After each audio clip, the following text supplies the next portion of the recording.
د هیواد د اوبو او انرژۍ وزیر کندوز ولایت ته د خپل سفر په ترڅ کې د دې ولایت په امام صاحب ولسوالۍ کې د آمو سیند د غاړو د پیاوړتیا له کار څخه لیدنه وکړه. نوموړي د دغه سفر په ترڅ کې د کندوز اوسیدونکو ته وویل په پام کې لري چې د آمو د سیند څنډې په معیاري ډول ورغوي څو په دایمي ډول د کرنیزو ځمکو د تخریب مخه ونیول شي. دلته دا بندونه جوړ کړو واړه چې د اوبو مخه چپه شي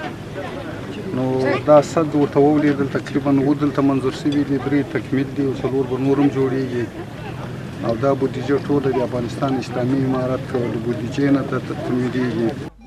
د آمو سیند د غاړو د پیاوړتیا د پروژې مشر هم د دې پروژې د چټکتیا خبره کوي. د هغه په وینا د دوی هڅه دا ده چې د آمو د سیند په څنډو کې د دغو تاسیساتو کار د سیلاب له موسمه مخکې پای ته ورسوي. کوشش وکړو چې د اوبو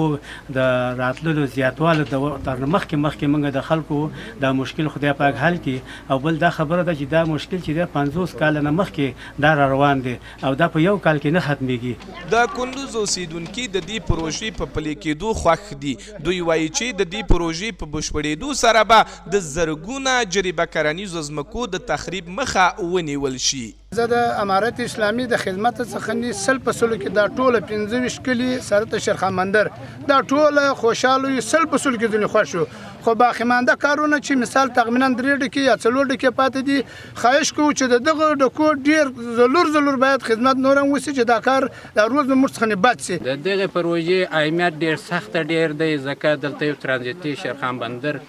ساحه ده دلته د سړک شیرخان بندر او تاسیسات شیرخان بندر سره د دې چې زراعتي مځکې د دغه غریب طبقې دلته پرتې ده هم په زمین کې